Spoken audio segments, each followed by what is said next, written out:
Nagsanib puwersa na sina DepEd Secretary Sonny Angara at DPWH Secretary Vince Dizon para sa mabilisang pagtatayo ng mga silid-aralan sa bansa. Unang ininspeksyon ng dalawang kalihim sa isang precast facility sa Bataan. Ang detalye sa Politico Update ni Joan Manalo.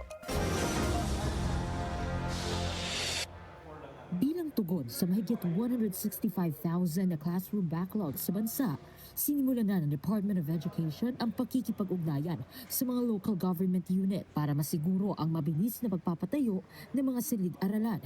At ngayong araw, kumasa na rin ang Department of Public Works and Highways sa layo ng DepEd.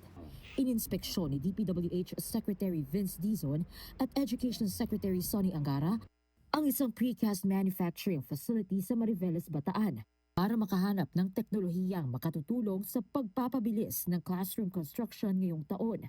Kasama sa mga binisita ng dalawang kalihim ang modular structures na maaari raw gamitin bilang silid-aralan para unti-unti nang matugunan ang kakulangan nito.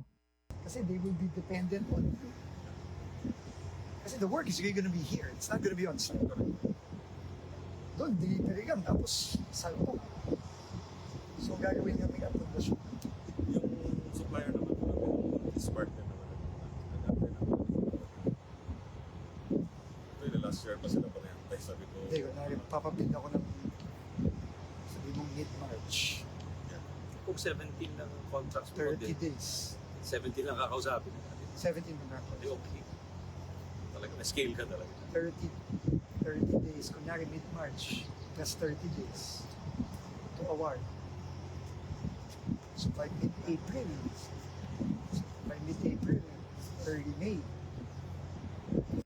Nasa 24,000 classrooms ang inaasahang maipapagawa ng DepEd ngayong taon at 25% daw nito o 6,000 classrooms ang itatayo ng DPWH.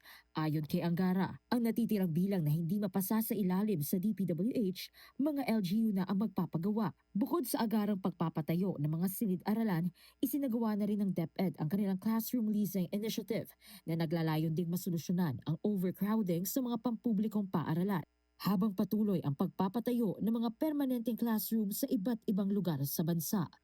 Joan Manalo, Billionaire News Channel.